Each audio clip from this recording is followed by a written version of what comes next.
Kobach steps away from duties in contested Kansas vote count. Kansas Republican gubernatorial candidate Chris Kobach and his wife Heather take the stage to thank their supporters and send them home for the night after problems with polls in Johnson County, Con, delayed the final results until the early morning on Wednesday, August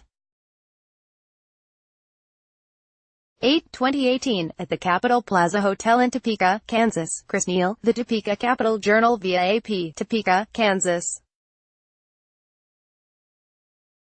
AP, Kansas Secretary of State Chris Kobach stepped aside from his duties as the state's top elections official Friday until his hotly contested Republican primary challenge to Gov. Jeff Collier is resolved, but Collier argued that Kobach still has a conflict of interest because Kobach is handing his responsibilities to his top deputy.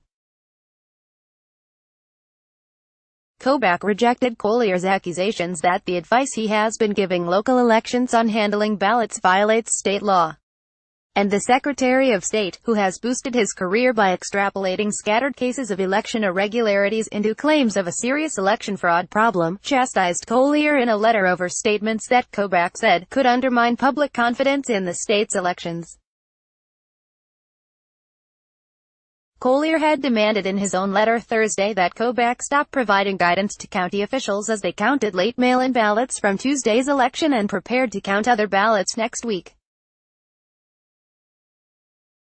Although I would discharge my duties ethically, impartially, and responsibly, I have carefully considered your request and have decided that it is in the best interest of the citizens of Kansas that I permit another to perform the duties of the Secretary of State until the conclusion of the 2018 primary election process, Kobach wrote.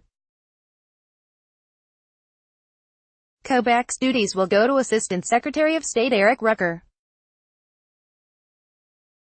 Collier was pressing Kobach to have State Attorney General Derek Schmidt advise county election officials, something Kobach argued isn't allowed by law.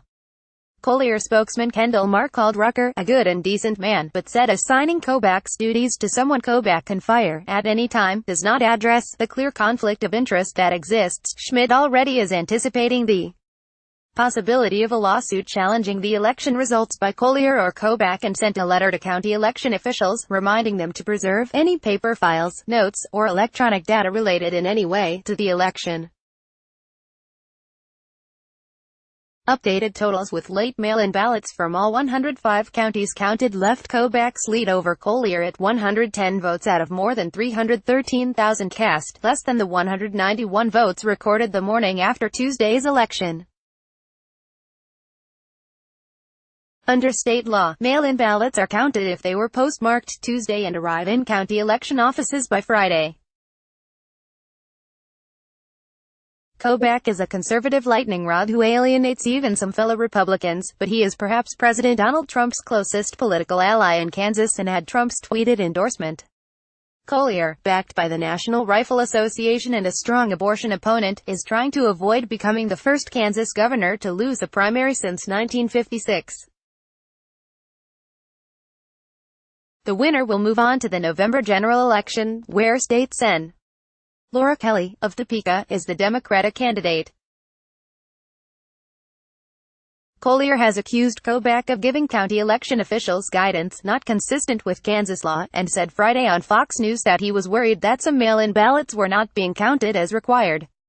In addition to counting mail-in ballots, county officials must review nearly 9,000 provisional ballots, given to voters at the polls when their eligibility is in question. The counties have until August 20 to finish. Collier's campaign on Friday announced plans to have representatives in all 105 counties when provisional ballots are reviewed. The Secretary of State's role in the actual counting of ballots is limited. His office provides guidance, compiles statewide vote tallies and provides general supervision. Kobach said Rucker also will serve on the 3-member state board that will certify the primary's final results by August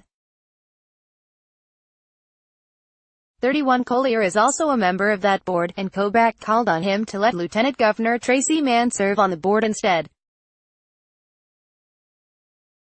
Collier did not say whether he would do so. Kobach also defended previous actions, saying his advice on handling ballots was in keeping with state law and long-standing practices.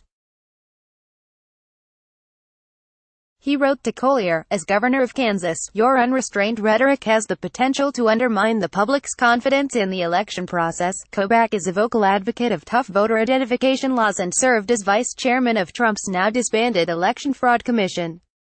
He publicly backed Trump's unsubstantiated claims that several million illegal ballots may have been cast in the 2016 election, costing Trump the popular vote. States vary considerably in who has authority over elections. In most, either an elected Secretary of State as the chief election official or a lieutenant governor has those duties, according to the National Conference of State Legislatures. In Georgia, Secretary of State Kemp, now the GOP nominee for governor, has faced calls to step down from his position, which oversees elections. His spokesman said he had no plans to resign, even though two predecessors, one from each party, did so over the past 25 years in seeking higher office. And in Kentucky in 2014, Secretary of State Allison Lundergan Grimes, a Democrat, stayed in office while she ran for U.S. Senate, challenging longtime Republican Senator Mitch McConnell. Although she did not face calls to step down, McConnell used the fact that she was drawing a state paycheck as a line of attack. Associated Press writers Christina Almeida Cassidy and Ben Nadler in Atlanta, and Adam Beam, in Frankfort, Kentucky, also contributed. Follow John Hanna on Twitter at https://twitter.com/appdonna___. Sign up for Politics in Focus, a weekly newsletter showcasing the app's best political reporting from around the country leading up to the midterm elections. https://bit.ly/2ice or 3d. Copyright 2018 The Associated Press. All rights reserved. This material may not be published, broadcast, written or redistributed.